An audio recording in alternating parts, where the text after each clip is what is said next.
We make more emotional, illogical decisions about financial matters than practically any other arena of our lives.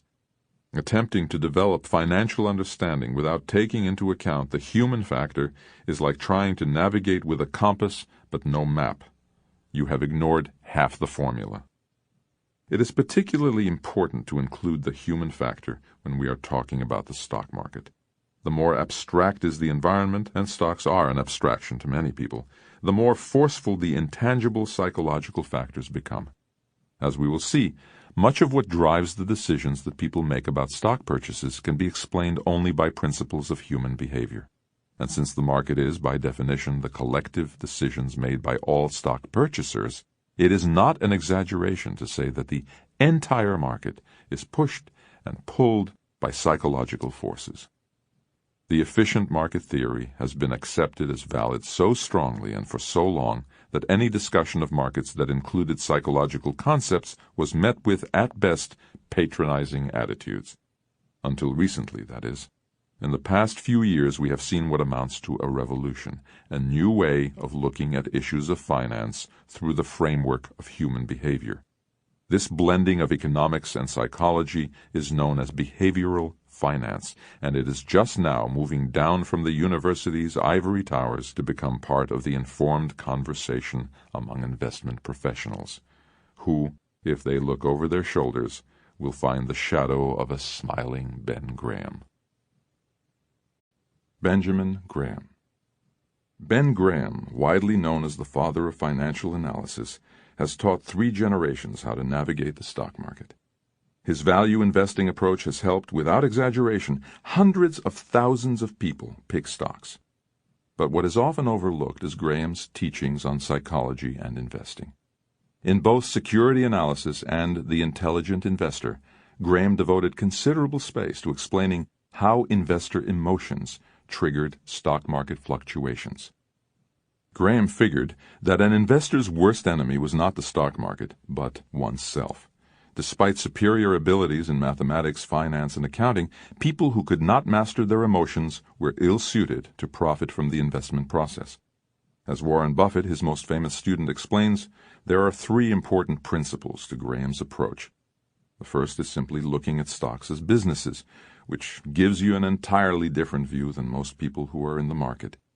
The second principle is the margin of safety concept, which gives you the competitive edge. And the third is having a true investor's attitude towards the stock market. If you have that attitude, says Buffett, you start out ahead of 99% of all the people who are operating in the stock market. It's an enormous advantage. Developing the investor's attitude, Graham said, is a matter of being prepared, both financially and psychologically, for the market's inevitable ups and downs. Not merely knowing intellectually that a downturn will happen, but having the emotional ballast needed to react appropriately when it does. And in Graham's view, the appropriate reaction for an investor is the same as a business owner's response when offered an unattractive price. Ignore it. The true investor, says Graham, scarcely ever is forced to sell his shares, and at all other times is free to disregard the current price quotation.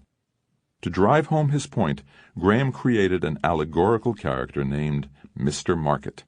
The well-known story of Mr. Market is a brilliant lesson on how and why stock prices are irrational.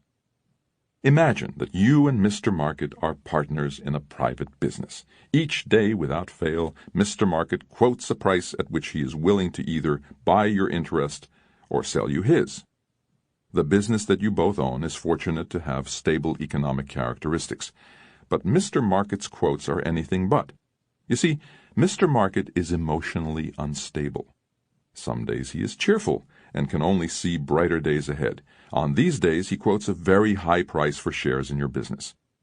At other times Mr. Market is discouraged and, seeing nothing but trouble ahead, quotes a very low price for your shares in the business. Mr. Market has another endearing characteristic, said Graham. He does not mind being snubbed. If Mr. Market's quotes are ignored, he will be back again tomorrow with a new quote. Graham warned that it is Mr. Market's pocketbook, not his wisdom, that is useful. If Mr. Market shows up in a foolish mood, you are free to ignore him or take advantage of him. but it will be disastrous if you fall under his influence. The investor who permits himself to be stampeded or unduly worried by unjustified market declines in his holdings is perversely transforming his basic advantage into a basic disadvantage, said Graham. That man would be better off if his stocks had no market quotation at all, for he would then be spared the mental anguish caused him by other persons' mistakes of judgment. Do not be stampeded by other people's misjudgment. This is the lesson that Graham preached. It is a lesson learned well by Buffett, and one that he in turn urges all others to embrace. It is easy to see why Warren Buffett has on several occasions shared the story of Mr. Market with Berkshire Hathaway shareholders. Buffett often reminds them that successful investors need good business judgment and the ability to protect themselves from the emotional whirlwind that Mr. Market unleashes, just as he reminds himself, through the story of Mr. Market, to remain insulated from the silliness of the market. Mr. Market, meet Charlie Munger. More than 60 years ago, Ben Graham began writing about the irrationality that exists in the market and how investors can protect themselves from making mistakes. Yet, in all the years since, there has been little apparent change in investor behavior. Investors still act irrationally. Fear and greed still permeate the marketplace. Foolish mistakes are still the order of the day. Evidence of skewed thinking is all around us. We see it in friends, family members, and other close associates, even if we are honest, in ourselves. If that is too close to be comfortable, we can also find a worthwhile reality dose in research done by the professionals. In 1997, Terence O'Dean, a behavioral economist at the University of California, published a study that he entitled, "Why Do Investors Trade Too Much?" In the study, he summarized what he found by observing 10,000 anonymous investors. Over a 7-year period, from 1987 to 1993, O'Dean tracked 97,483 trades among 10,000 randomly selected accounts of a major discount brokerage firm.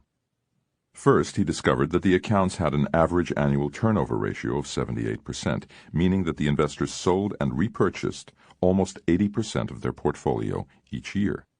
Next, he compared the portfolios to the market averages over 4-month, 1-year, and 2-year periods, and found two amazing results. In all those periods, the stocks that the investors bought consistently trailed the market, and the stocks they sold actually beat the market. O'Dean calculates that over a 1-year time period, the stocks that were sold outperformed the stocks that were bought by an average of 3 percentage points before commissions.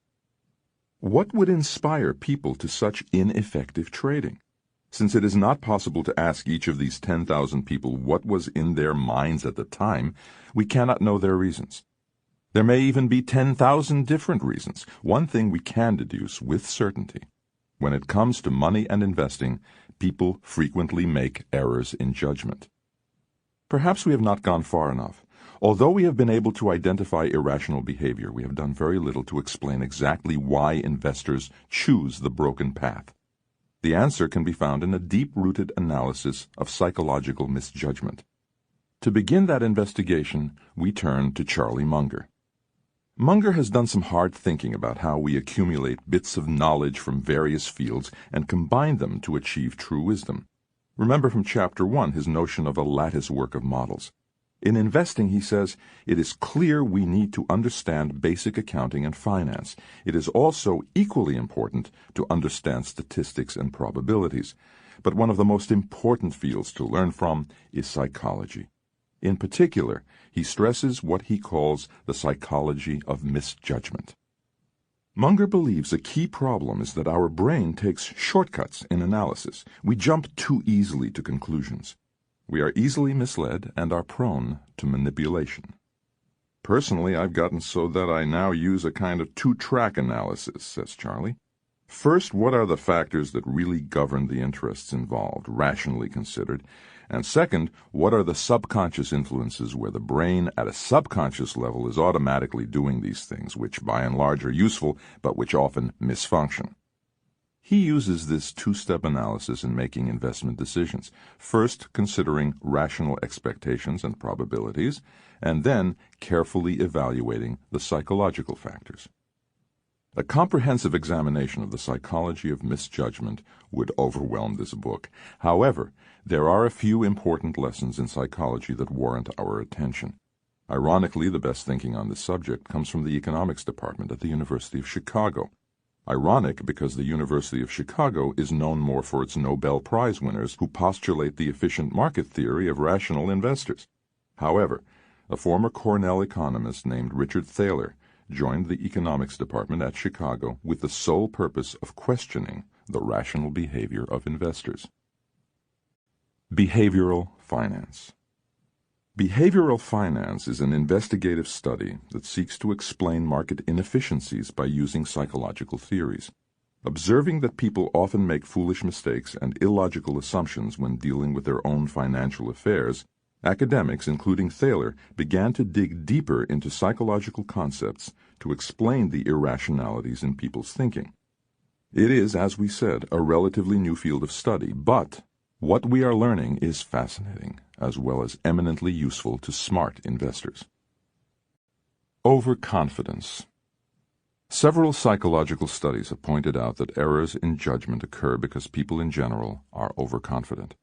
Ask a large sample of people how many believe their skills at driving a car are above average, and an overwhelming majority will say that they are excellent drivers, which leaves open the question of who the bad drivers are. Another example can be found in the medical profession. When asked, doctors believe they can diagnose pneumonia with 90% confidence, when in fact they are right only 50% of the time. Confidence per se is not a bad thing, but overconfidence is another matter, and it can be particularly damaging when we are dealing with our financial affairs. Overconfident investors not only make silly decisions for themselves, but also have a powerful effect on the market as a whole. Investors, as a rule, appear highly confident. They believe they are smarter than everyone else and can pick the winning stocks, or that at the very least they can pick the smarter money manager, who in turn can beat the market. They have a tendency to overestimate their skills and their knowledge. They typically rely on information that confirms what they believe and disregard contrary information. In addition, the mind works to assess whatever information is readily available rather than seek out information that is little known. What evidence do we have of investor overconfidence? Under the efficient market theory, investors are supposed to buy and hold securities. Yet we have experienced an increased amount of trading over the last several years. Richard Thaler thinks that investors and money managers must be endowed with the belief that they have better information and therefore can profit by outsmarting other investors. Overconfidence explains why so many money managers make wrong calls. They take too much confidence from the information they gather and think they are more right than they actually are. If all the players think their information is correct and they know something that others do not, the result is a great deal of trading. One of the hardest things to imagine is that you are not smarter than average, said Daniel Kahneman, a professor of psychology and public affairs at Princeton University. But the sobering reality is that not everyone can be better than average. Overconfidence not only helps explain the excess trading, but it might also explain a great deal of the volatility experienced in the market over the last few years. It is Kahneman's belief that overconfidence may very well have prompted the irrational exuberance warnings made by Federal Reserve Chairman Alan Greenspan. Despite analysts' warnings of high valuations, investors stampeded right back into stocks. Overreaction bias. Thaler points to several recent studies that demonstrate that people put too much emphasis on a few chance events, thinking that they spot a trend. In particular, investors tend to fix on the most recent information they received and extrapolate from it. The last earnings report thus becomes, in their mind, a signal of future earnings. Then, believing that they see what others do not, they make quick decisions from superficial reasoning. Overconfidence is at work here, of course. People believe they understand the data more clearly than others and interpret it better. But there's more to it. Overconfidence is exacerbated by overreaction. The behaviorists have learned that people tend to overreact to bad news and react slowly to good news. Psychologists call this overreaction bias. Thus, if the short-term earnings report is not good, the typical investor response is an abrupt, ill-considered overreaction, with its inevitable effect on stock prices. Thaler describes this overemphasis on the short term as investor myopia, the medical term for nearsightedness, and believes most investors would be better off if they didn't receive monthly statements. In a study conducted with other behavioral economists, he proved his idea in a dramatic fashion. Thaler and colleagues asked a group of students to divide a hypothetical portfolio between stocks and treasury bills. But first, they sat the students in front of a computer and simulated the returns of the portfolio over a trailing 25-year period. Half the students were given mountains of information representing the market's volatile nature with ever-changing prices. The other group was only given periodic performance information measured over 5-year time periods. Thaler then asked each group to allocate their portfolio for the next 40 years. The group which had been bombarded by lots of information, some of which inevitably pointed to losses, allocated only 40% of its money to the stock market. The group that received only periodic information allocated almost 70% of its portfolio to stocks. Thaler, who lectures each year at the Behavioral Conference sponsored by the National Bureau of Economic Research and the John F. Kennedy School of Government at Harvard, tells the group, "My advice to you is to invest in equities and then don't open the mail." Thaler is well known for another study that demonstrates the folly of short-term decisions. He took all the stocks on the New York Stock Exchange and ranked them by performance over the preceding 5 years. He isolated out the 35 best performers, those that went up in price the most, and 35 worst, went down the most, and created hypothetical portfolios of those 70 stocks. Then he held those portfolios for a subsequent 5 years and watched as losers outperformed winners 40% of the time. In the real world, Thaler believes, few investors would have had the fortitude to resist overreacting at the first sign of a price downturn and would have missed the benefit when the losers began to move in the other direction. These experiments neatly underscore Thaler's notion of investor myopia, short-sightedness leading to foolish decisions. Part of the reason myopia provokes such an irrational response is another bit of psychology, our innate desire to avoid loss. Loss aversion. According to behaviorists, the pain of a loss is far greater than the enjoyment of a gain. Many experiments by Thaler and others have demonstrated that people need twice as much positive to overcome a negative. On a 50-50 bet with precisely even odds, most people will not risk anything unless the potential gain is twice as high as the potential loss. This is known as asymmetric loss aversion. The downside has a greater impact than the upside, and it is a fundamental bit of human psychology. Applied to the stock market, it means that investors feel twice as bad about losing money as they feel good about picking a winner. This line of reasoning can be found in macroeconomic theory, which points out that during boom times, consumers typically increase their purchases by an extra 3.5 cents for every $1 of wealth creation. But during economic slides, consumers will actually reduce their spending by twice that amount, 6 cents for every dollar lost in the market. The impact of loss aversion on investment decisions is obvious, and it is profound. We all want to believe we made good decisions. To preserve our good opinion of ourselves, we hold on to bad choices far too long in the vague hope that things will turn around. By not selling our losers, we never have to confront our failures. This aversion to loss makes investors unduly conservative. Participants in 401k plans, whose time horizon is decades, still keep as much as 30 to 40% of their money invested in the bond market. Why? Only a deeply felt aversion to loss would make anyone allocate so conservatively. But loss aversion can affect you in a more immediate way by making you irrationally hold on to losing stocks. No one wants to admit making a mistake, but if you don't sell a mistake, you are potentially giving up a gain that you could earn by reinvesting smartly. Mental accounting. One final aspect of behavioral finance that deserves our attention is what psychologists have come to call mental accounting. It refers to our habit of shifting our perspective on money as surrounding circumstances change. We tend to mentally put money into different accounts, and that determines how we think about using it. A simple situation will illustrate. Let us imagine that you have just returned home from an evening out with your spouse. You reach for your wallet to pay the babysitter, but discover that the $20 bill you thought was there is not. So, when you drive the sitter home, you stop by an ATM machine and get another $20. Then the next day, you discover the original $20 bill in your jacket pocket. If you're like most people, you react with something like glee. The $20 in the jacket is found money. Even though the first 20 and the second 20 both came from your checking account and both represent money you worked hard for, the $20 bill you hold in your hand is money you didn't expect to have, and you feel free to spend it frivolously. Once again, Richard Thaler provides an interesting academic experiment to demonstrate this concept. In his study, he started with two groups of people. People in the first group were given $30 in cash and told they had two choices. 1. Pocket the money and walk away. Or 2. Gamble on a coin flip in which if they won, they would get $9 extra, and if they lost, they would have $9 deducted.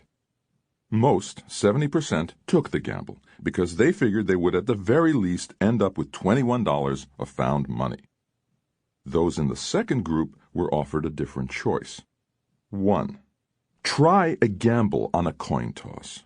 If they win, they'd get $39, and if they lost, they'd get $21. Or 2. Get an even $30 with no coin toss. More than half, 57%, decided to take the sure money. Both groups of people stood to win the exact same amount of money with the exact same odds, but the situation was perceived differently. The implications are clear. How we decide to invest and how we choose to manage those investments has a great deal to do with how we think about money. For instance, mental accounting has been suggested as one further reason why people don't sell stocks that are doing badly. In their minds, the loss doesn't become real until it is acted on. Another powerful connection has to do with risk. The full impact of your tolerance for risk is described later in this chapter, but for the moment, one thing is clear. We are far more likely to take risks with found money. On a broader scale, mental accounting emphasizes one weakness of the efficient market hypothesis. It demonstrates that market values are determined not solely by the aggregated information, but also by how human beings process that information. The study of what makes us all tick is endlessly fascinating. It is particularly intriguing to me that it plays such a strong role in investing, a world that is generally presumed to be dominated by cold numbers and soulless data. When it comes to investment decisions, our behavior is sometimes erratic, often contradictory, occasionally goofy. Sometimes our illogical decisions are consistently illogical, and sometimes no pattern is discernible. We make good decisions for inexplicable reasons and bad decisions for no good reason at all. What is particularly alarming, and what all investors need to grasp, is that they are often unaware of their bad decisions. To fully understand the markets and investing, we now know we have to understand our own irrationalities. The study of the psychology of misjudgment is every bit as valuable to an investor as the analysis of a balance sheet and income statement. You can be proficient in the art of valuing companies, but if you don't take the time to understand behavioral finance, it will be very difficult to improve your portfolio strategy and investment performance. Risk tolerance. In the same way that a strong magnet pulls together all the nearby pieces of metal, your level of risk tolerance pulls together all the elements of the psychology of finance. The psychological concepts are abstract. Where they get real is the day-to-day decisions that you make about buying and selling. And the common thread in all those decisions is how you feel about risk. In the last dozen or so years, investment professionals have devoted considerable energy to helping people assess their risk tolerance. Stockbrokers, investment counselors, and financial planners have all observed the constant changes in individual behavior. When the market rises, investors boldly add stocks to portfolios only to readjust back to fixed income securities when stocks swoon. The 1987 market crash is a good example. Overnight, many investors dramatically altered their portfolios, selling stocks in favor of bonds and other fixed-income securities. It is this flipping back and forth between being an aggressive investor and then becoming a conservative investor that has prompted an investigation into risk tolerance. At first, investment counselors thought assessing risk tolerance was simple. By using interviews and questionnaires, they could construct a risk profile for each investor. The trouble is, people's tolerance for risk is founded on emotion, and that means it changes with changing circumstances. All the principles of psychology that play into our attitudes about money also feed our response to risk. When the market declines drastically, even those with an aggressive profile will become very cautious. In a booming market, not only aggressive but also supposedly conservative investors add more stocks. One other factor is at work, and it takes us back to the idea of overconfidence. In our culture, risk-takers are greatly admired, and investors are subject to the very human tendency to think themselves more comfortable with risk than they actually are. They are acting out what psychologist D.G. Pruitt calls the Walter Mitty effect. Back in the 1930s, James Thurber, one of America's greatest humorists, wrote a delightful short story called The Secret Life of Walter Mitty, later made into a memorable movie starring Danny Kaye. Walter was a meek, mouse-like fellow completely intimidated by his overbearing, sharp-tongued wife. He coped by constructing daydreams in which the mild-mannered Mitty was magically transformed into a courageous, dashing hero always there to save the day. One minute he was in an agony of fear that he had forgotten his wife's errand, the next he was a fearless bomber pilot undertaking a dangerous mission alone. Pruitt believes investors react to the market like Walter Mitty reacted to life. When the stock market goes up, they become brave in their own eyes and take on additional risk. But when the stock market goes down, investors scramble for the doors, fleeing and then staying out of sight. We have to look below the surface of the standard assessment questions and investigating issues driven by psychology. A few years ago, in collaboration with Dr. Justin Green of Villanova University, I developed a risk analysis tool that focuses on personality as much as on the more obvious and direct risk factors. After studying the risk tolerance literature, both theoretical and substantive, we abstracted important demographic factors and personality orientations that, when taken together, might help people more accurately measure their risk tolerance. We found that risk-taking propensity is connected to two demographic factors, gender and age. Older people are less willing to assume risk than younger people, and women are typically more cautious than men. There appears to be no distinction for wealth. Having more money or less money does not seem to have any effect on how risk-tolerant you are. Two personality characteristics are closely related to risk tolerance: personal control orientation and achievement motivation. Personal control refers to people's sense that they can affect both their environment and decisions about their lives made within this environment. People who see themselves as having this control are called internals. In contrast, externals see themselves as having little control, as being like a leaf blown hither and yon by uncontrollable winds. According to our research, people who have a high propensity for taking risk were overwhelmingly classified as internals. Achievement motivation describes the degree to which people are goal-oriented. We found that risk-takers are also goal-oriented, even though a strong focus on goals may lead to sharp disappointments. Here are some questions adapted from our risk analysis tool that will help you think about where you stand with regard to personal control and achievement motivation. Do you control your destiny? Now, which statement best describes your thinking? 1. A. In the long run, people get the respect they deserve. B. Unfortunately, people's worthiness often doesn't get recognized no matter how hard they try.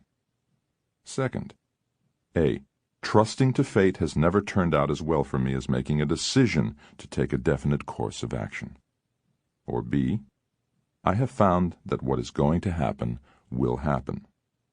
And 3. A. What happens to me is my own doing. B. Sometimes I feel that I don't have enough control over the direction my life is taking. Are you focused on achievements? How strongly do the following statements describe your attitudes? 1. I don't like working on a project without knowing how well I'm doing, so I make plans that allow me to measure how fast I'm proceeding toward my overall goal. 2. A key purpose in my life is to do things that have not been done before. 3. When playing a game, I am as concerned with how well I play as I am with whether or not I win.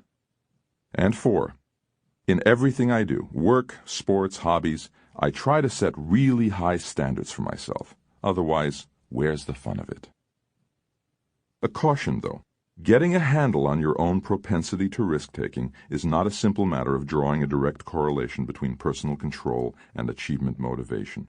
To unlock the real relationship between these personality characteristics and risk-taking, you need to think about how you view the environment in which the risk is taking place. That is, do you think of the stock market as a game whose outcome depends on luck, or a contingency dilemma situation in which accurate information combined with rational choices will produce the desired results? Listen to this next group of questions. Is it luck or hard work? Now, which statement best describes your thinking? First, A. To make a lot of money in the stock market, what you really need is a lot of luck. Or B. People with good skills in making decisions are the ones who make big money in the market. 2. A. Many of the unhappy things in people's lives are partly due to bad luck. Or B. People's misfortunes result from the mistakes they make. 3. A. Without the right breaks, you cannot be an effective leader. B. Capable people who fail to become leaders have not taken advantage of their opportunities. And finally, A. It is not always wise to plan too far ahead because many things turn out to be a matter of good or bad luck anyway. And B. When I make plans, I am almost certain that I can make them work. Now, let us consider how all these personality elements work together. For example, think about internals, those with a strong sense of their personal ability to affect outcomes. If they believe the market is driven by chance, they will be risk adverse. But if they see market results as the product of skill, internals have high risk-taking propensity. According to our research, the investor who will exhibit a high degree of risk tolerance will be someone who sets goals, who believes they have control of their environment and can affect its outcome. This person sees the stock market as a contingency dilemma in which information combined with rational choices will produce winning results. Does that remind you of anyone? How would we describe Warren Buffett? How would you describe yourself? The psychology of focus investing. Everything we have learned about psychology and investing comes together in the person of Warren Buffett. He puts his faith in his own research rather than in luck. His actions derive from carefully thought-out goals, and he is not swept off course by short-term events. He understands the true elements of risk and accepts the consequences with confidence. Long before behavioral finance had a name, it was understood and accepted by a few renegades like Warren Buffett and Charlie Munger.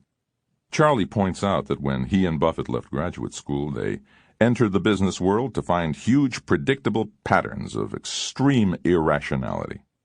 He is not talking about predicting the timing, but rather the idea that when irrationality does occur, it leads to predictable patterns of subsequent behavior. Buffett and Munger aside, it is only quite recently that the majority of investment professionals have paid serious attention to the intersection of finance and psychology. For many of you, the ideas summarized in this chapter are valuable just for the sheer pleasure of learning something new. But there is much more to it. When it comes to investing, emotions are very real in the sense that they affect people's behavior and thus ultimately affect market prices. You have already sensed, I am sure, two reasons why understanding the human dynamic is so valuable in your own investing. First, you will have guidelines to help you avoid the most common mistakes. And second, you will be able to recognize other people's mistakes in time to profit from them. All of us are vulnerable to individual errors of judgment which can affect our personal success. When 1,000 or 1,000,000 people make errors of judgment, the collective impact is to push the market in a destructive direction. Then, so strong is the temptation to follow the crowd, accumulated bad judgment only compounds itself. In a turbulent sea of irrational behavior, the few who act rationally may well be the only survivors. Successful focus investors need a certain kind of temperament. The road is always bumpy, and knowing which is the right path to take is often counterintuitive.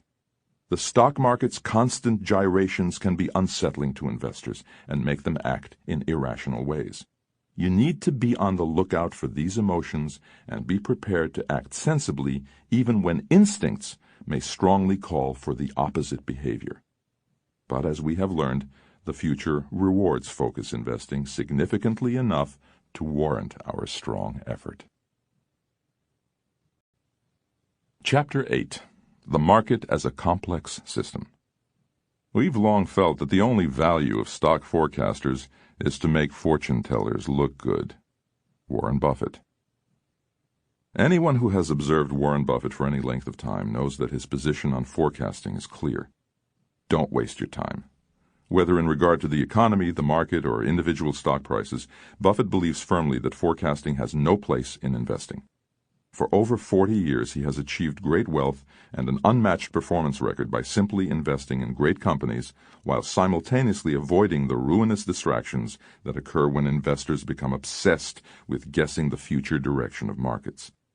The fact that people will be full of greed, fear, or folly is predictable, says Buffett. The sequence, however, is not. For many Buffett followers, the idea of predicting markets is moot. They are able to push ahead with their investment approach without allowing the passing fortune tellers to interrupt their work. There are, however, a far larger number of investors who, despite good intentions, cannot help but be seduced by the promoter who sells clairvoyance in a bottle. Throughout history, we have always been attracted to people, concepts, or systems that profess an ability to predict the future. Wizards and soothsayers, witch doctors and medicine men, palm readers and fortune tellers, market timers and economic forecasters all have held the attention of millions by simply saying, "I can tell you today what is going to happen tomorrow." Even though history is littered with the carcasses of those who were first revered but later ruined, ranks of new soothsayers come forward to take their place, knowing that they will find an eager audience. Having access to tomorrow's paper today, of course, imparts a clear financial advantage, but I believe the urge to know the future is far more complex than that. I suspect that we humans have a deep psychological need to know what the future holds for us. Perhaps the idea of not knowing what lies ahead is so uncomfortable that we cannot help but be drawn to anyone or anything that can take this discomfort away. The study of this psychological weakness needs to be added to Charlie Munger's lattice work of models. Now keep in mind, Buffett does not say the future is unpredictable. After all, we do know the market will eventually reward companies able to increase their shareholders' value. It is just that we do not know precisely when this will occur. We also can safely predict that stock prices will continue to be volatile. We just don't know if, come next year, these prices will be up or down. Benefiting from the Warren Buffett way does not require us to guess correctly what the near-term future will be. It is only critical to know that we first have purchased the right company. After that, we can rest assured our selection will eventually be rewarded. If you are among those who have long ago put the issue of forecasting markets behind them, you can fast forward to the conclusion of this tape. For everyone else who is periodically tempted to follow the advice of forecasters, take a few extra minutes and listen. And I hope we will finally put to rest any idea that predicting the near-term future direction of the market is either necessary or worthwhile. Classical theory.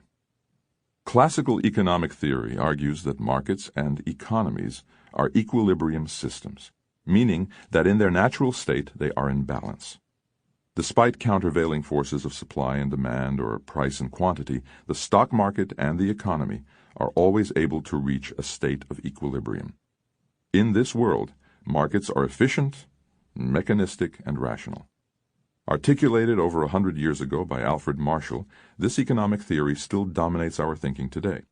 Michael Mauboussin of Columbia University's Business School explains that the Marshallian economic viewpoint stems from the idea that economics is a science akin to Newtonian physics, with an identifiable link between cause and effect and implied predictability.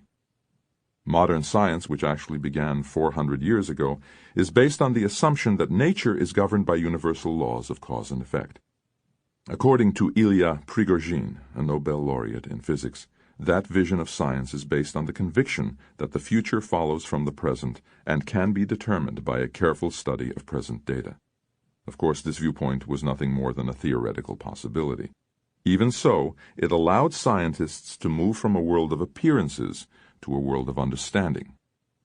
Modern science is rooted in determinism, explains Karl Popper, a noted British philosopher of science.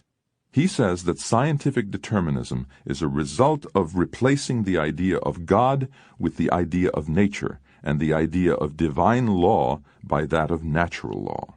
Nature, or perhaps the law of nature, is omnipotent as well as omniscient. It fixes everything in advance. By contrast to God, who is inscrutable and who may be known only by revelation, the laws of nature may be discovered by human reason, aided by human experience. Thus, if we know the laws of nature, we can predict the future from the present data by purely rational methods. Isaac Newton was modern science's first determinist. His theory of gravitation established the field of mechanics, which is at the core of physics, and by doing so provided a paradigm that scientific discovery has emulated ever since. Without question, the Newtonian model of discovery is very powerful. For centuries, it has allowed scientists to stake out new areas of knowledge. In Isaac Newton's world, the universe is as mechanical and predictable as a clock. Over the centuries, physicists, biologists, and chemists have all established models of understanding which reflect the Newtonian vision of order. However, this prejudice in favor of the Newtonian model may have impaired our judgment. According to the British physicist James Clerk Maxwell, those persuaded towards determinism have always been swayed in their judgment by the fact that physicists, and especially their spokesmen, always focus attention upon the problems that reinforce the image of the clockwork universe. What troubles many scientists today is that the Newtonian framework does not allow us to see the world as it behaves. Newton's classical physics, which is a set of mechanical laws describing physical events, appears too rigid to describe life's richness. Make no mistake, Newton's laws are very much in effect when it comes to describing the trajectory of planets in orbit, but when we attempt to describe cellular reproduction, immune systems, and the behavior of human beings, the Newtonian mechanical process falls way short. It appears that the classical laws of science do not provide for a better understanding of life. For many years, scientists avoided studying phenomena that did not easily conform to the Newtonian vision. This group of scientists stuck closely to the view of a world in equilibrium. The geneticist Richard Lewontin called these scientists Platonists after the renowned Athenian philosopher who declared that the messy, imperfect objects we see around us are merely the reflections of perfect archetypes. According to Lewontin, there is a second group of scientists who see the world as a process of change, with the material parts revolving in endless combinations. Lewontin called these scientists Heracliteans, after the Ionian philosopher who passionately and poetically argued that the world is in a constant state of flux.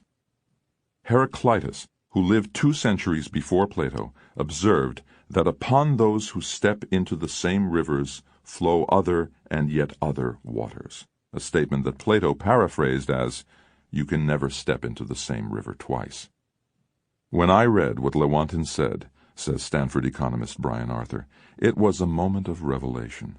That's when it finally became clear to me what was going on. I thought to myself, yes, we're finally beginning to recover from Newton. Brian Arthur, trained both in mathematics and economics, had struggled for years to reconcile his view of the economy with that of other economic theorists who still expounded the Marshall view of the world. The answer to Arthur's conundrum could not be found in the ivory towers of the country's most prestigious universities or in the skyscrapers of New York, the world's center of trade. The answer was found in the most unexpected place, the Sangre de Cristo Mountains of New Mexico. The Santa Fe Institute. In the beautiful capital city of Santa Fe, alongside old adobe houses and modern art galleries, is a spectacular hilltop structure that was once a private residence. Today it is the home of a remarkable think tank called the Santa Fe Institute. Perhaps it is the thin air or the striking blue sky or the breathtaking view of red mountains crumbling into the desert that makes people who visit Santa Fe more reflective. Whatever the reason, the Institute appears to be the perfect location for the scientists who gather to theorize about theories. Scientists at the Santa Fe Institute are not doing science in typical fashion. Instead, they are openly exchanging information with one another to help construct a new way to understand life. Established in 1984 by George Cowan, formerly head of research at Los Alamos Laboratory, the Santa Fe Institute is a multidisciplinary organization composed of physicists, biologists, immunologists, psychologists, mathematicians, and economists. Many are Nobel laureates or have achieved comparable recognition in their field. All are united in their pursuit for principles that work across complex adaptive systems. There are no discipline boundaries. Scientists are encouraged to share their theories and ideas with people in other disciplines. At Santa Fe, you are likely to hear a lecture on the communication patterns of ants, alongside a discussion of how economic markets spread information. Although to many the connection may appear faint, scientists studying complexity have discovered many similarities. In the world that surrounds us, there are many examples of complex systems. Cells developing embryos, brains, immune systems, central nervous systems, ecologies, and ant colonies are all complex systems. So too are economies, social structures, and political systems. The term complexity has no precise meaning. Ilya Prigogine says systems are complex because a great number of interacting elements are involved. Simple systems, like an object under the influence of gravity or the motion of a pendulum, contain very few moving parts. However, says Prigogine, possessing a vast number of moving parts does not in itself qualify a system as complex. A centimeter of gas may contain millions of molecules bouncing and colliding in all possible directions, but scientists tend to describe these systems as molecular chaos, not complexity. Chaos, an overused term which reached the height of popularity years ago, describes a system where particles are erratic and behavior is in continuous disorder. At Santa Fe, scientists have turned their attention away from the study of chaos and have focused instead on complex systems. Complex systems, we have learned, exist in the boundary between chaos and mechanical dead order. Perhaps it would be easier to think of complex systems in terms of behavior, says Prigogine, rather than systems. It is, after all, the study of behavioral characteristics among many different complex systems that eventually may help us understand what complexity is. In 1987, 20 invited guests met at the Santa Fe Institute to discuss the economy as a complex system. 10 theoretical economists were invited by the Nobel laureate Kenneth Arrow, while Philip Anderson, a Nobel winner in physics, tapped 10 scientists from the field of physics, biology, and computer science. The meeting's intent was to stimulate new ways of thinking about the economy. In lectures and discussion groups, physicists learned about equilibrium systems and game theory, and economists attempted to understand Boolean networks and genetic algorithms. After 10 days of hard work, the group adjourned, but not before identifying 3 important characteristics of an economy. First, the economy is a network system of many agents, all acting in parallel. In an embryo, the agents are cells. In an economy, the agents are people. Both cells and people exist in environments that are produced by the interactions of other agents. The cells and the people continually react to what other agents in the system are doing, and thus the environment is never at rest. Second, control of the economy is highly dispersed. There is no master cell in a developing embryo, nor is there a master controller of the economy. Yes, the economy has a Federal Reserve and politicians who can change tax laws and regulations, but the overall economy is often a result of the millions of decisions made by individuals or agents each day. The coherent behavior within the economic system arises out of the competition or cooperation among the agents. Third, and this is considered to be a critical characteristic of complex systems, agents in a complex system accumulate experience and adapt to a changing environment. We know that generations of organisms will rearrange their tissue through evolution. So too will people adapt and learn from their experiences in the world. So important is this characteristic that complex systems are today routinely referred to as complex adaptive systems. It is now easy to understand how characteristics of a complex adaptive system make it impossible for the economy to ever reach equilibrium. The behavior of agents who are constantly changing, reacting, and learning makes it certain the economy will never be at rest. Some scientists have suggested that if the economy ever reached equilibrium, it wouldn't just be stable, it would be dead. Conventional mathematical approaches, including calculus and linear analysis, are well suited to studying unchanging particles in a fixed environment. Newton's approach still works in the repeatable mechanistic world, but it has no use to those who want to understand complex adaptive systems. To understand economies, stock markets, or other complex adaptive systems, we will need to turn to experimental mathematics and nonlinear analysis. The El Farol problem. El Farol is a bar near the Santa Fe Institute that used to feature Irish music on Thursday nights. Brian Arthur, who is now the Citigroup Professor of Economics at the Institute, was born and raised in Belfast and enjoyed going to El Farol to listen to his favorite music. But there was one slight problem. Occasionally, El Farol was packed with rambunctious drunks, whom Arthur wished to avoid. The chore of having to decide week after week whether or not to go to the bar led him to formulate a mathematical theory he named the El Farol problem.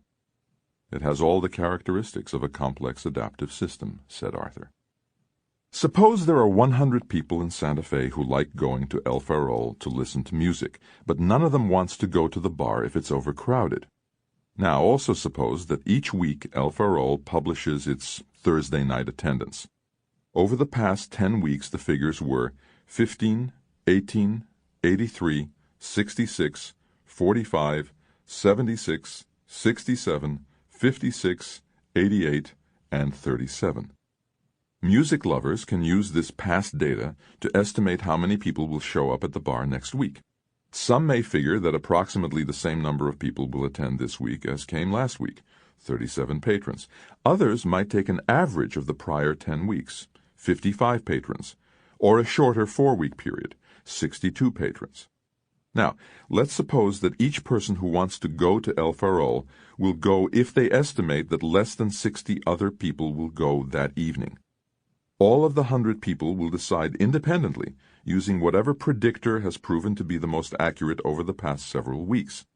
Because each person has a different set of predictors, some people will turn up at El Farol on any given Thursday night, while others will stay home because their model predicts more than 60 people will be at the bar. The following day, El Farol publishes the new attendance figures, and the 100 lovers of Irish music update their models and get ready for next week's prediction. The El Farol process, explains Arthur, can be termed an ecology of predictors. What he means is that at any point there is a subset of predictors that are deemed alive, meaning at least one of the predictors is being used while other predictors are dead. Over time, some predictors will come to life while others will die. Is the El Farol problem nothing more than a theoretical proposition used to help understand the difficulties of predicting complex adaptive systems? Or does it actually exist in the market today? Each year, Merrill Lynch polls a group of institutional investors about the factor models that influence their stock selection. The poll also highlights the change in popularity of the different factor models compared to the previous year. Merrill Lynch has conducted the survey since 1989.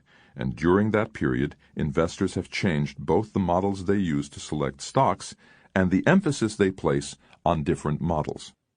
The Merrill Lynch Institutional Factor Survey, containing the results of the poll, ranks the popularity of 23 different factor models: earnings surprise, return on equity, earnings revision, price to cash flow ratio, projected 5-year profit growth, debt to equity, earnings momentum, relative strength, price to earnings ratio, price to book ratio, analysts' opinion changes, earnings variability, dividend discount model, price to sales ratio, neglected stocks, beta, earnings estimate dispersion, dividend yield, earnings uncertainty, foreign exposure, size, low stock price, and interest rate sensitivity.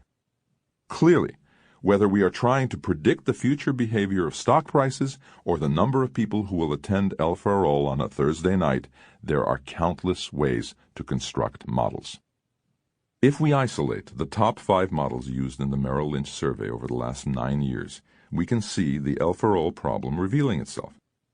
Although earnings surprise is the most consistently popular model, there is variation in how other models have been put to use.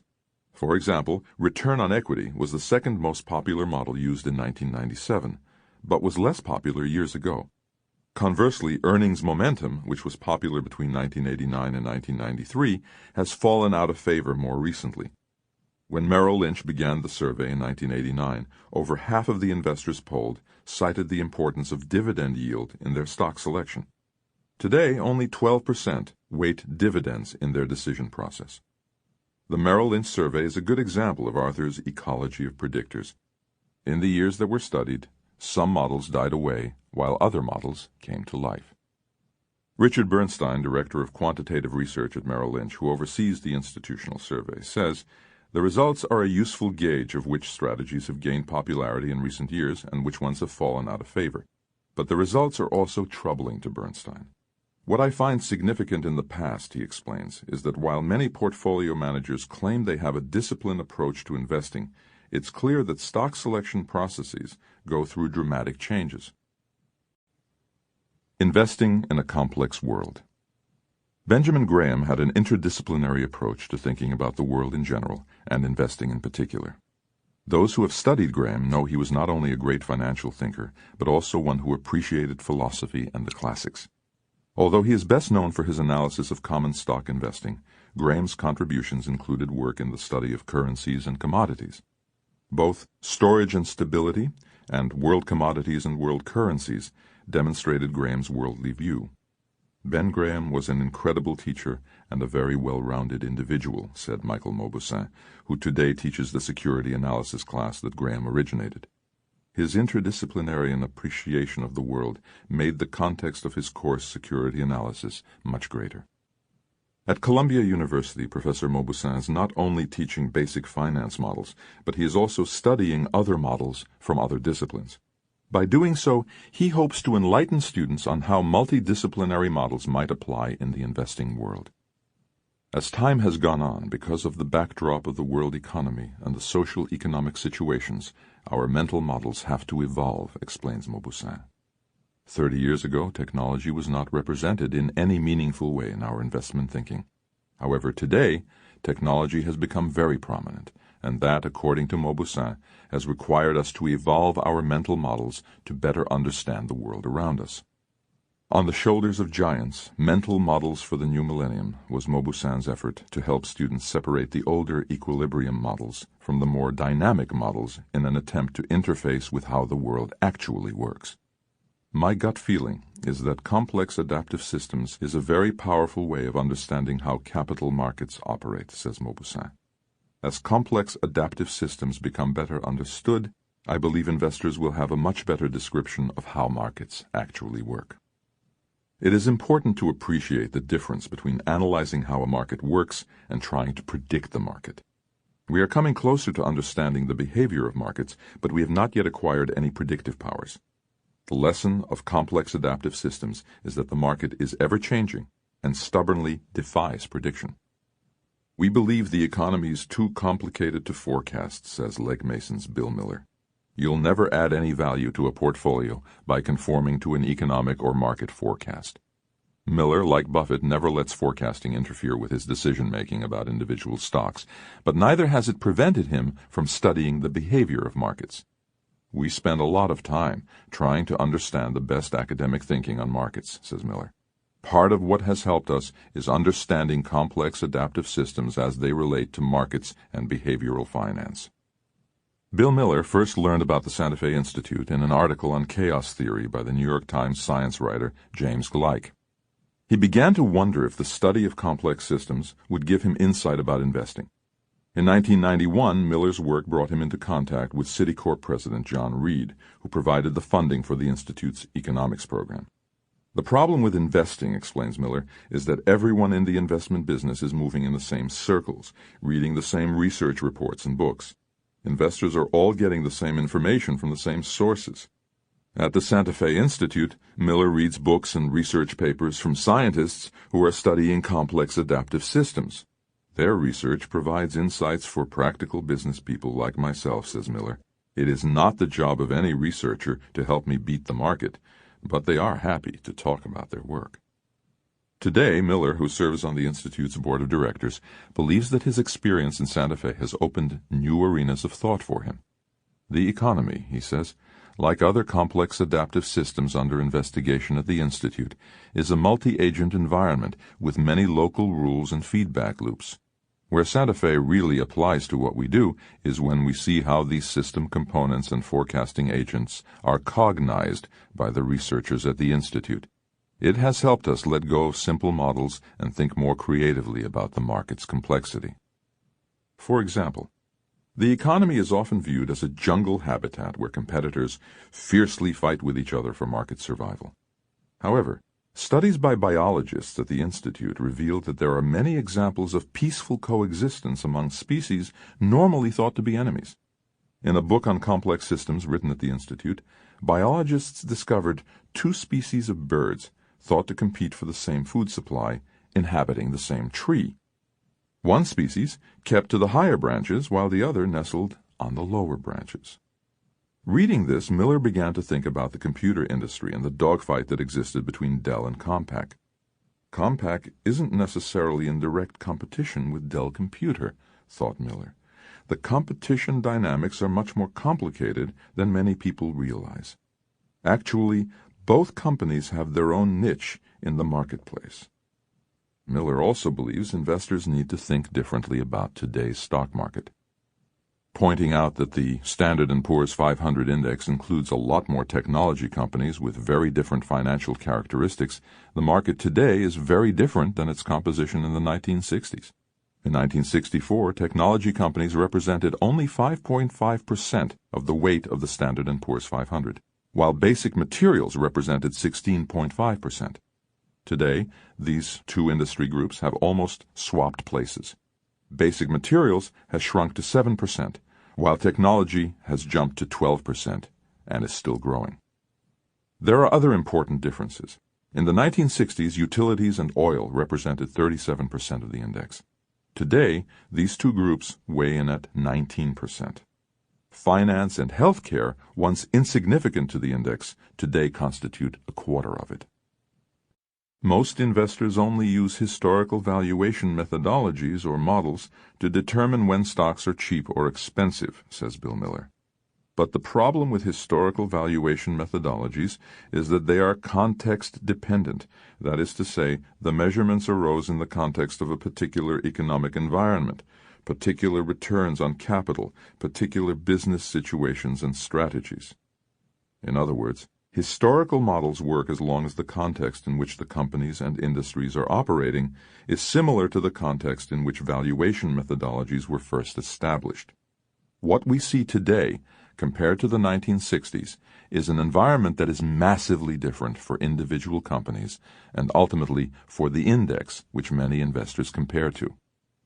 The stock market reflects the cumulative behavior of billions of decisions made by millions of investors. Each of these decisions is independent from all others. In the case of the stock market, these decisions spring from not only investors, but traders and speculators. Each person has a partial view of the market, and all act on that information. When all these agents interact, a market is formed. But in a complex adaptive system, we can't predict what is going to happen by simply investigating the individual actors. In a complex adaptive system, the whole is greater than the sum of its parts. Sometimes the behavior of the parts creates a trend. However, because each agent has only limited knowledge, everyone perceives a trend, but no one has any idea what caused it. Because all the agents in the market are reacting to one another, a price trend develops. It is this trend that leads some people to venture predictions. For example, a stock will fall within a trading range which entices traders into repeated patterns of buying and selling. But at some point, explains Miller, small, unrecognized changes in behavior slowly creep into the market. Eventually, a critical point is reached. Professor Mauboussin likens the changes in markets to a sand pile that is formed by slow, steady pouring of sand. Each grain, explains Mauboussin, is like an individual agent. Insignificant in itself, it joins with other grains to produce cumulative effects. Once the pile grows past some critical point, the system falls out of balance. The result is an avalanche. Minute changes are always creeping into the market. What frightens investors, explains Miller, is the trend breaks down without forewarning of a simple outside event. Investors get caught short because none of these inputs is big enough to draw attention. Investors are always betting that a stock or the market as a whole regresses to the mean, that it follows some predictable pattern. But the mean is not stable. It is always shifting and changing based upon the unpredictable decisions of millions of investors who themselves are adjusting to other decisions. Miller cautions that basing decisions on patterns carries much risk. You think of the market as a simple linear situation, but the market is nonlinear, complex, adaptive. So your system works until it suddenly just stops working. Pattern recognition. Something about the mind, wired to find patterns both real and imaginary, rebels at the notion of fundamental disorder. Those words, written by George Johnson in his readable book Fire in the Mind, reveal the dilemma that all investors face. The mind craves patterns, argues Johnson. Patterns suggest order, which allows us to plan and make use of our resources. But this natural drive for order bounces up against its limits when we study the market. If you have a truly complex system, says Brian Arthur, then the exact patterns are not repeatable.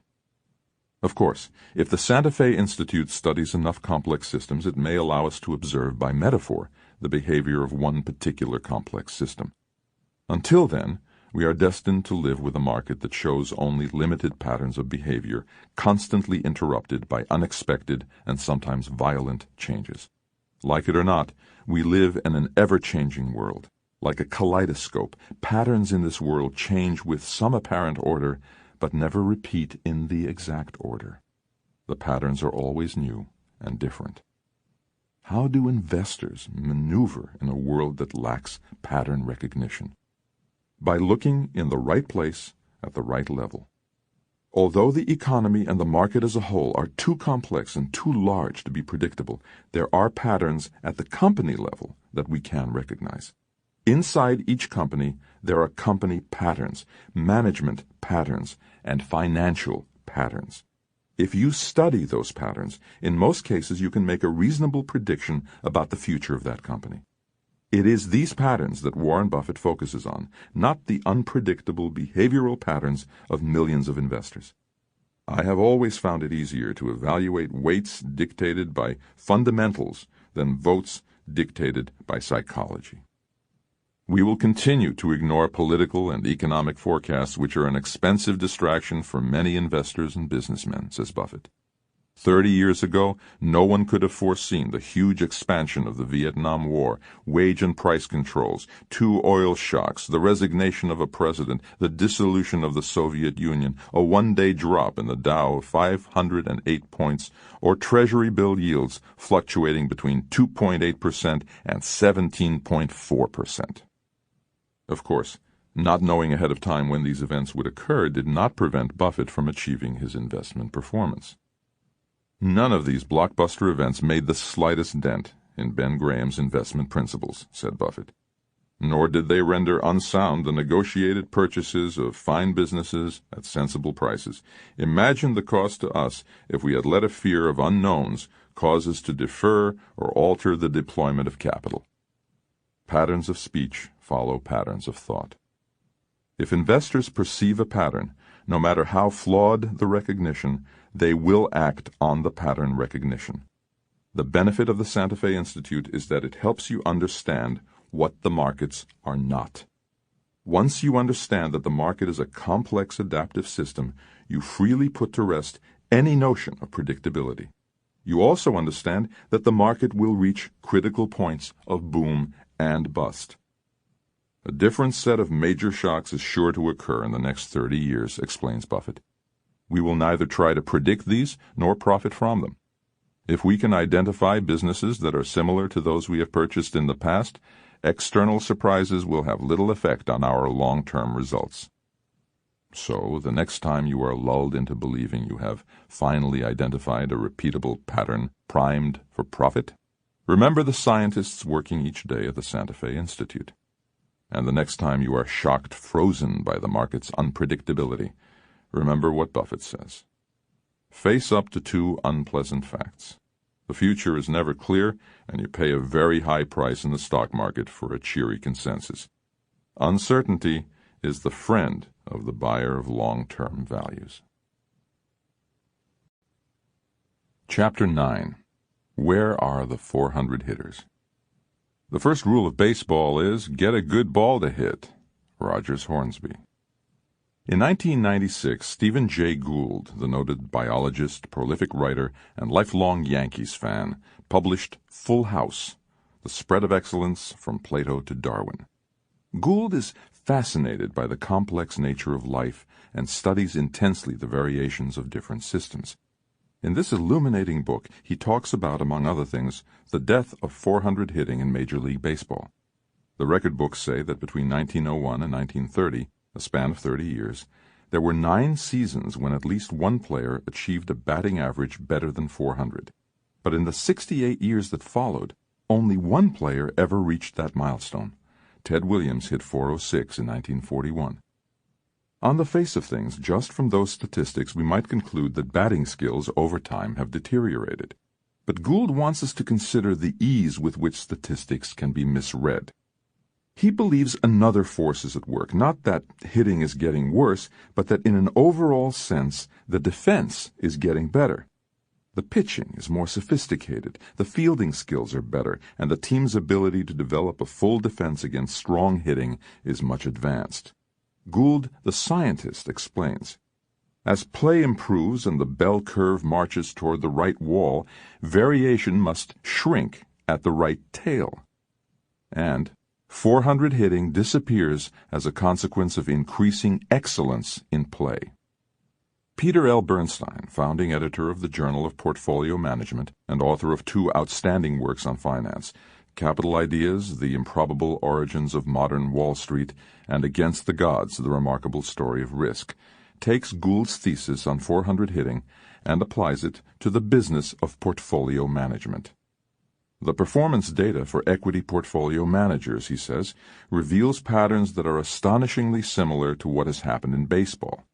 Bernstein reasons that lack of above-average performance by professional money managers is a result of the ever-increasing level of investment management education and knowledge. As more and more people become more and more skilled at investing, the odds of a breakout performance by a few superstars diminish. It is an intriguing analogy. Following this argument to the end, one could conclude that heavy hitters like Warren Buffett will gradually be displaced completely by an efficient market of well-informed, intelligent investors. Indeed, Bernstein points out that Berkshire Hathaway's record when compared against the Standard & Poor's 500 index was better in the 1960s and 1970s than in the 1980s and the 1990s. However, I would argue that, considering that the stock market is more competitive today and that Berkshire's enlarged capital base becomes a relative handicap in this kind of comparison, Warren Buffett still qualifies as a 400 hitter.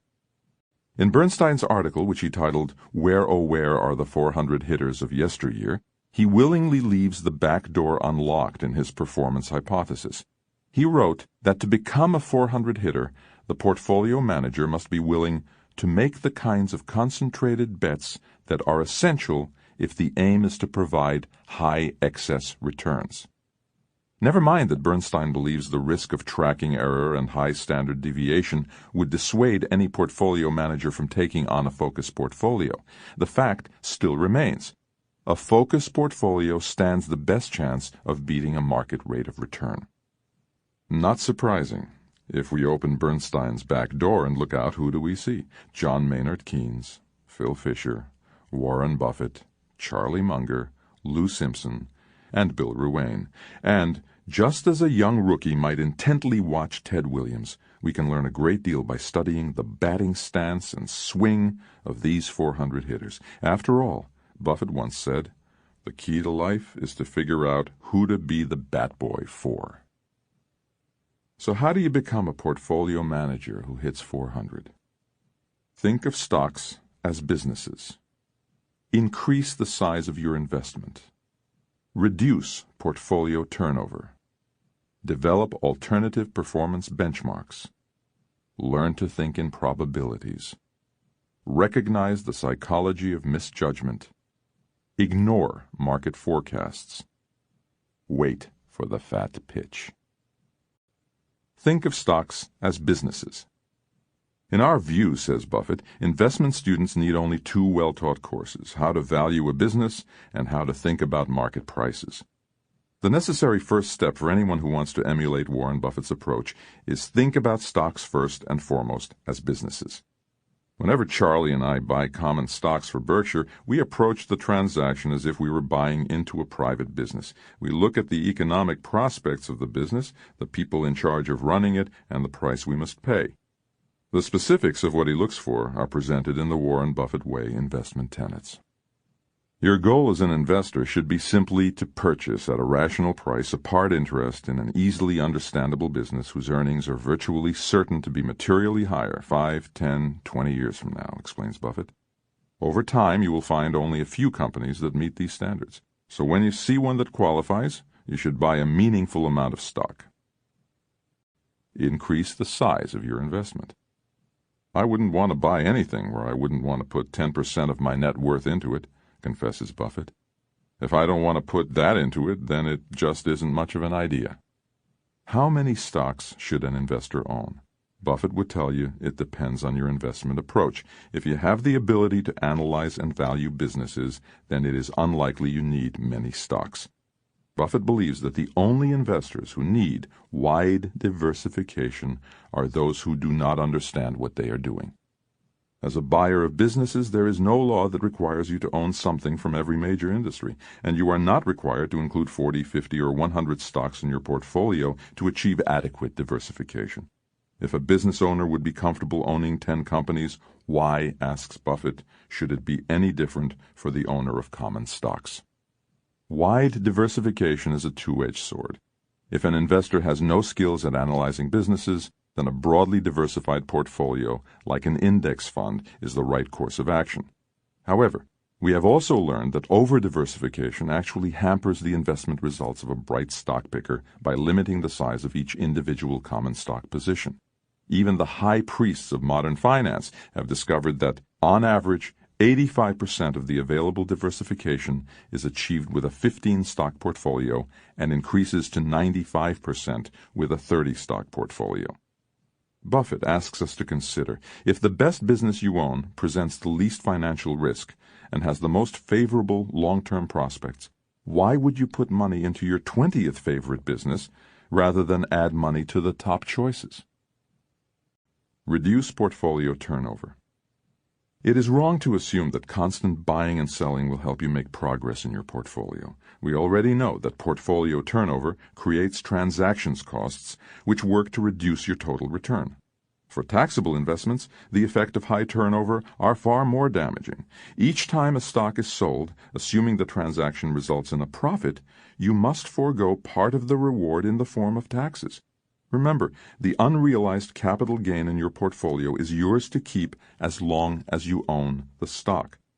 By holding on to the gain, assuming the investment tenets behind owning the company have not changed, you are able to compound your net worth more forcefully. Treat your portfolio as if you were the chief executive officer of a holding company. A parent company, says Buffett, that owns a subsidiary with superb long-term economics will not sell the company's crown jewel. Yet this same CEO will impulsively sell stocks in his personal portfolio with little more logic than you can't go broke taking a profit. In our view, explains Buffett, what makes sense in business also makes sense in stocks. An investor should ordinarily hold a small piece of an outstanding business with the same tenacity that an owner would exhibit if he owned all of that business. Develop alternative performance benchmarks. The focus investing approach is an economic-based rather than a price-based model. In an economic-based model, concentrating the portfolio around a few select stocks is emphasized because it allows you to better understand and monitor the businesses you own. In an economic-based model, it is understood that owning fewer stocks, as opposed to more, works to reduce the overall economic risk of the portfolio. Volatility, in an economic-based model, is good because it gives you an opportunity to buy more shares of great businesses at attractive prices. Conversely, in a price-based model, diversification is broad, ownership is detached, and volatility is perceived negatively. In an economic-based model, you are comforted in the knowledge that future share prices of stocks do correlate strongly to the underlying economics of the business. If the economics of the business improve, it is likely the share price will rise. Of course, if the economics of the business deteriorate, you should expect the future price of your business to fall. In this framework, you have a winner's advantage, a method with a high probability of success. The opposite approach, trying to outguess what short-term prices will be, is a loser's game. However, just because an economic-based model does not rely on short-term price changes as measure of progress, this does not mean that focus investors are left without a way to gauge their performance. It only means they need to call on a different measuring stick. Focus investors can measure the progress of their portfolio by calculating the look-through earnings, just as Buffett does. Multiply the earnings per share by the number of shares you own to calculate the total earnings power of your companies. The goal of the business owner, Buffett explains, is to create a portfolio of companies that in 10 years will produce the highest level of look-through earnings. Learn to think in probabilities. We already know that Warren Buffett is passionate about the game of bridge. You will probably not be surprised that both he and Charlie Munger see many parallels between the card game and investing. Our approach to investing, says Charlie, is the same way you would work out a bridge problem, by evaluating the real probabilities. Buffett's favorite book on the game is called Why You Lose at Bridge by S.J. Simon. It contains several insights that focus investors should take note of. According to Simon, the card player who takes the trouble to be aware of the mathematical principles involved in his game is the rare exception, and usually a professional at that. It is not his superior skill that brings him to the bulk of his profits. It is his superior mathematical awareness. Any game of cards, whether the game is bridge, poker, or blackjack, is mainly mathematical. So too is investing. The mathematics of investing are not out of reach. The algebra involved in a Bayesian inference is high school level. Of course, in investing, the exercise of pure math often has to be supplemented with subjective probability analysis, and those skills come from your business experience. Buffett has said on several occasions that he is a better investor because he is a business person, and is a better business person because he is an investor. As you spend more time thinking about stocks as businesses, as you spend more time reading annual reports and trade magazines, as you spend more time investigating economics as opposed to stock prices, the notion of probability will come more naturally. You will be surprised how quickly you begin to see the business patterns that exist beneath the daily price changes. You do see repetition of certain business patterns and business behavior, Buffett points out, and Wall Street tends to ignore those, incidentally. If you become the sort of investor who focuses on the underlying business patterns, you will find that you are more easily able to think in probabilities, and that will be a tremendous competitive advantage. After all, says Simon, what prevents good bridge players from becoming great bridge players is mathematical apathy. Recognize the psychology of misjudgment.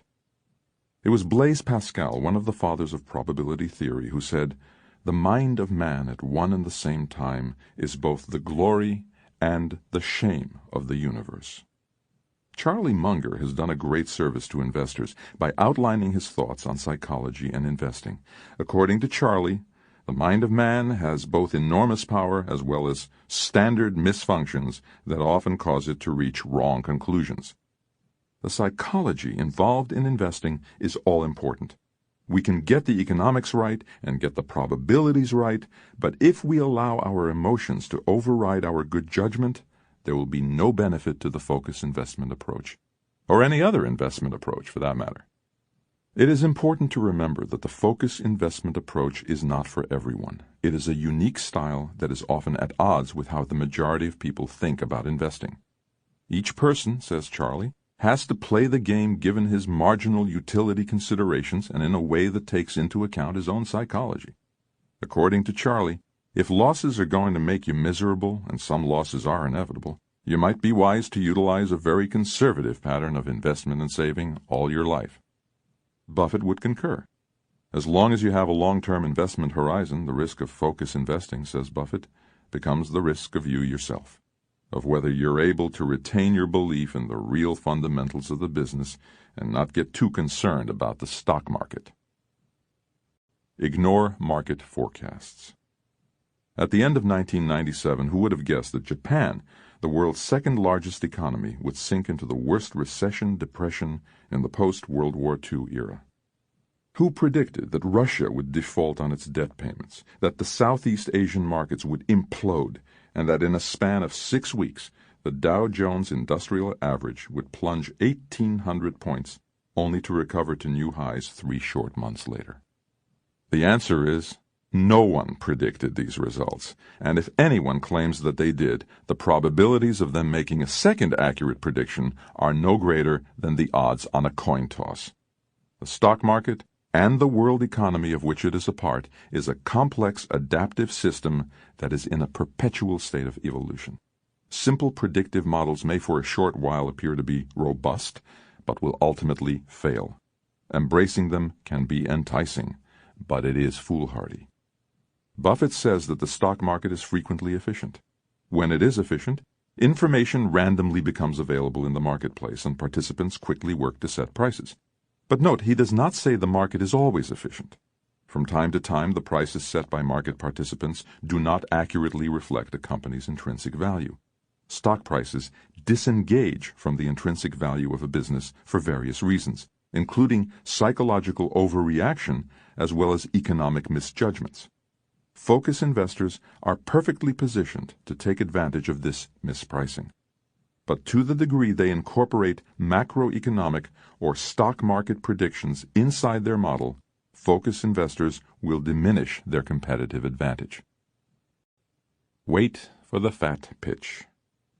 Ty Cobb once said, "Ted Williams sees more of the ball than any man alive, but he demands a perfect pitch." That intense discipline may explain why he is the only 400 hitter in the past 7 decades. Warren Buffett is a great admirer of Ted Williams, and on several occasions has shared Williams' disciplined approach with Berkshire's shareholders. In The Science of Hitting, Williams explained his technique. He divided the strike zone into 77 cells, each representing the size of a baseball. "Now," said Buffett, Swinging only at the balls in his best sell, Williams knew, would allow him to hit 400. Reaching for the balls in his worst spot, the low outside corner of the strike zone, would reduce him to 230. The investment analogy of Williams' hitting advice is obvious. For Buffett, investing is a series of business pitches, and in order to achieve above-average performance, he must wait until a business comes across the strike zone in the best sell. Buffett believes investors too often swing at bad pitches, and their performance suffers. Perhaps it is not that investors are unable to recognize a good pitch, a good business, when they see one. Maybe the difficulty lies in the fact that investors can't resist swinging the bat. How do we overcome this dilemma? Warren Buffett recommends that investors act as if they owned a lifetime decision card with only 20 punches on it.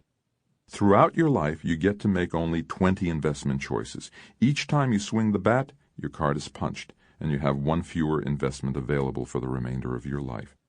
This would force you to look only for the best investment opportunities. Don't be tempted to swing at the pitches that are low and outside. Williams, waiting for his best pitch, took the risk of striking out. In that regard, investors have it easier, Buffett says. Unlike Williams, we can't be called out if we resist 3 pitches that are barely in the strike zone. The responsibility of focus investors. Here's a fair warning. It is critically important that you think seriously about what is said next. It has been suggested that the Warren Buffett way and the Warren Buffett portfolio, taken together, give investors something like an owner's manual to a Ferrari. But if you took the seat in a high-performance sports car capable of speeds approaching 200 miles per hour, you would have a responsibility to drive it safely. You would be wise to not only read the manual, but follow closely the bold-faced warnings. Similarly, if you are ready to strap on a focus portfolio, I have a few warnings for you. Do not approach the market unless you are willing to think about stocks first and always as part ownership interests in a business.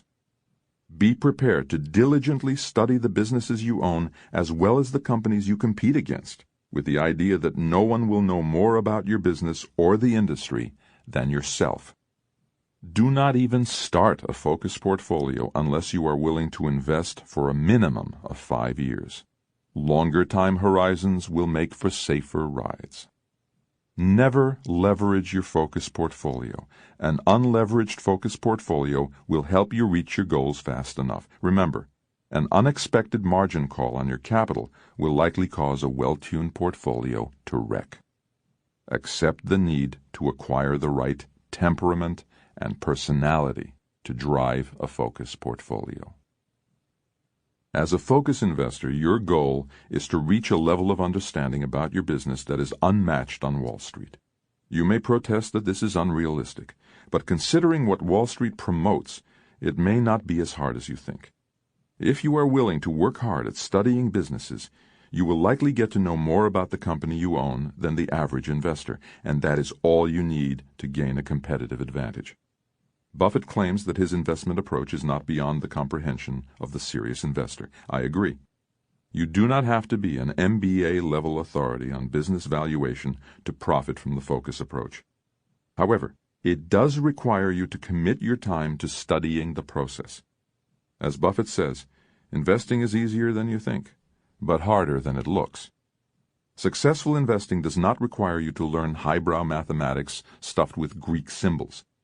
You do not have to learn to decipher derivatives and international currency fluctuations. You do not need a deep understanding of Federal Reserve policy, and you certainly do not need to follow the utterances of the market forecasters du jour. Of course, some people would rather chatter about what the market is doing than bother to read an annual report. But believe me, a cocktail conversation about the future direction of markets and interest rates will be far less profitable than spending 30 minutes reading the latest communication provided by the company you own. Why has Wall Street ignored focus investing?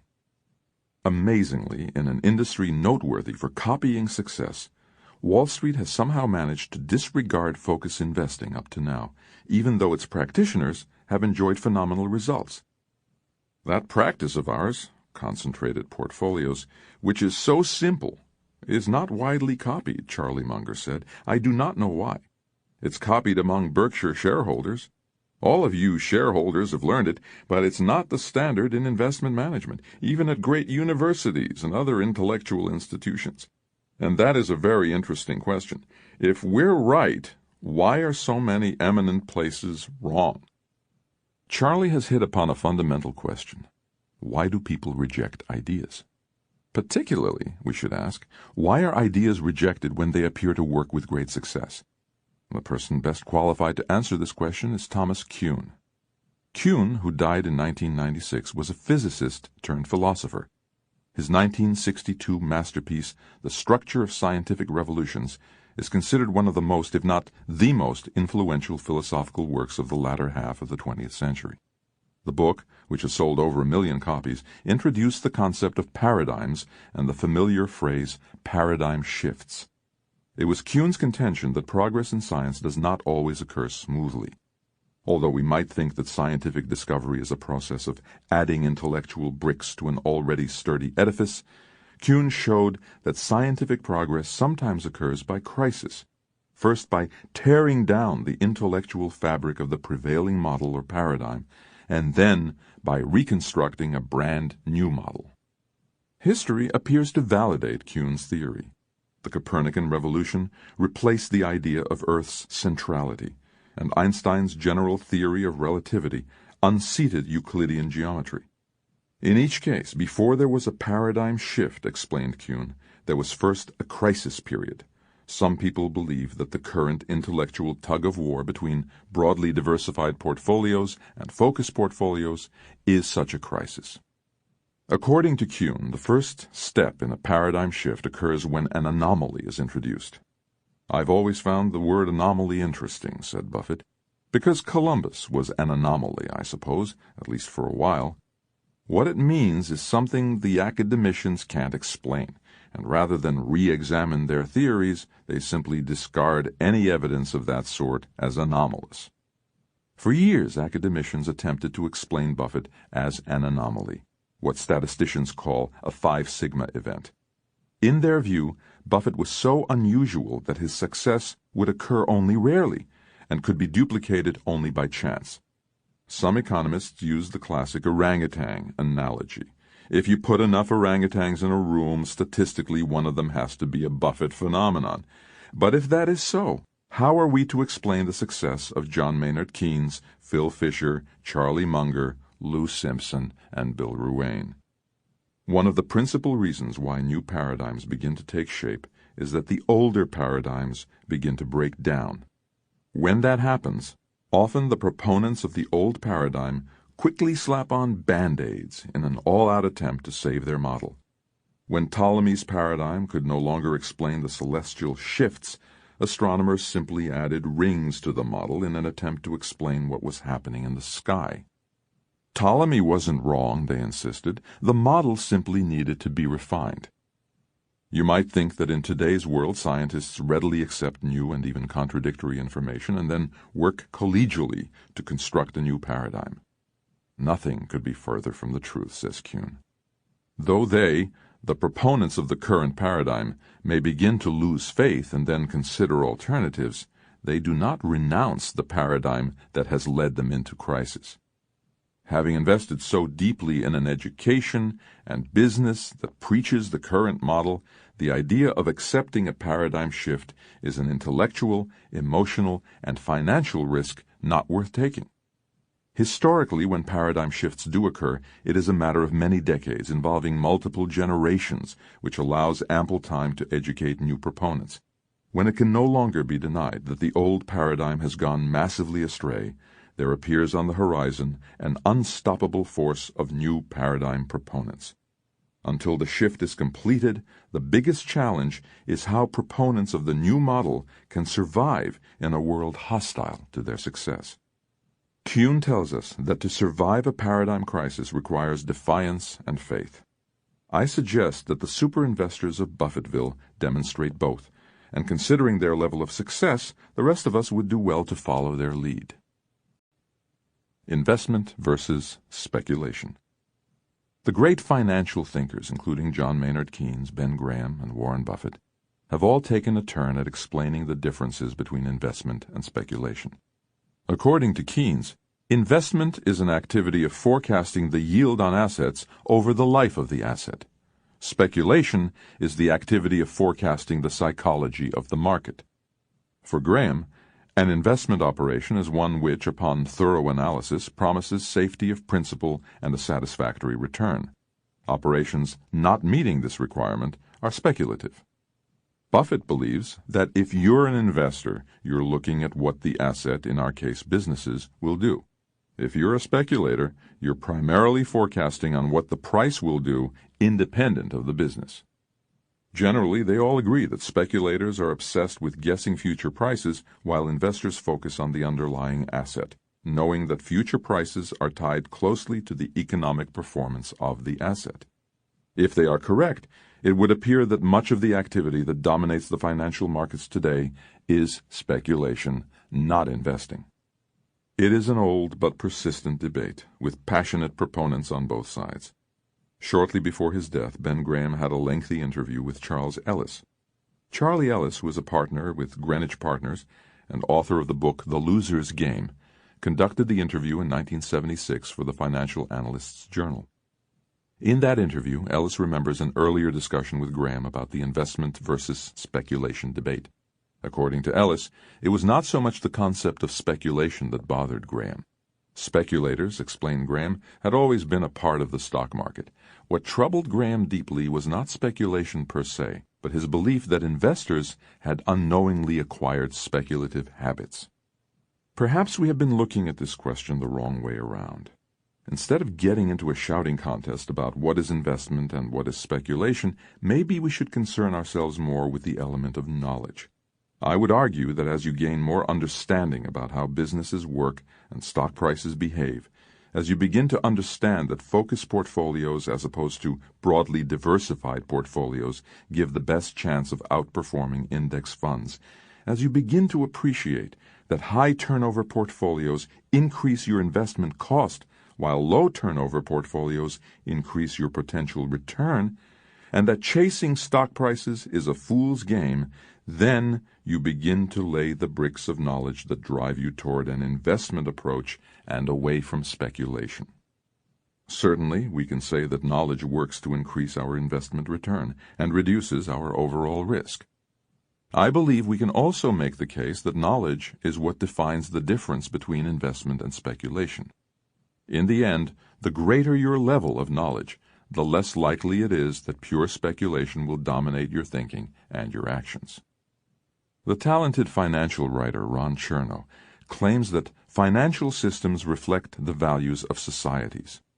I believe that is largely true. From time to time we seem to misplace our values, and then our markets succumb to speculative forces. Soon we right ourselves and continue on with our financial walk, only to trip again and fall back into destructive habits. One way to stop the vicious circle is to educate ourselves about what works and what does not. Learning from the best. At a Berkshire Hathaway meeting not long ago, Buffett and Munger were asked about the possibility that their two great minds would educate a new generation of investors. Well, of course, that is exactly what they have both been doing for the last 20 years. Berkshire Hathaway's annual reports are famous for their clarity, absence of mumbo-jumbo, and superb educational value. Anyone fortunate enough to attend a Berkshire Hathaway annual meeting knows how illuminating they can be. Those who cannot be there in person can gain the benefit of Buffett's and Munger's remarks, along with other speeches and interviews, as ably reported in Henri Emerson's outstanding Investor Digest. By their example and their public words, Warren Buffett and Charlie Munger have helped teach many thousands of investors how to think about the process of investing, just as they in turn learned from their teachers. One thing we know about Charlie is that he believes in the discipline of mastering the best that other people have figured out. I don't believe in just sitting down and trying to dream it all up yourself. Nobody's that smart. Buffett would agree. I've mainly learned by reading myself, he said. So I don't think I have any original ideas. Certainly I talk about reading Graham. I've read Phil Fisher, So I've gotten a lot of ideas myself from reading. According to Buffett, you can learn a lot from other people. In fact, I think if you learn basically from other people, you don't have to get too many new ideas on your own. You can just apply the best of what you see. According to Charlie, Berkshire is basically a very old-fashioned kind of place, and we try to exert discipline to stay that way. I don't mean old-fashioned stupid. I mean the eternal verities, basic mathematics, basic horse sense, basic fear, basic diagnosis of human nature making possible predictions regarding human behavior. If you just do that with a certain amount of discipline, I think it's likely to work out quite well. Knowledge is a circle. Warren Buffett and Charlie Munger took much of their wisdom from people who came before them, shaped it into their own mosaic of understanding, and now generously offer it to others. To all, that is, who are willing to do their own homework and learn all they can with a fresh, vigorous, open mind. It's extraordinary how resistant some people are to learning anything, Charlie once said. What's really astounding, Buffett added, is how resistant they are even when it's in their self-interest to learn. Then, in a more reflective tone, Buffett continued, there is just an incredible resistance to thinking or changing. I quoted Bertrand Russell. Thanks for watching.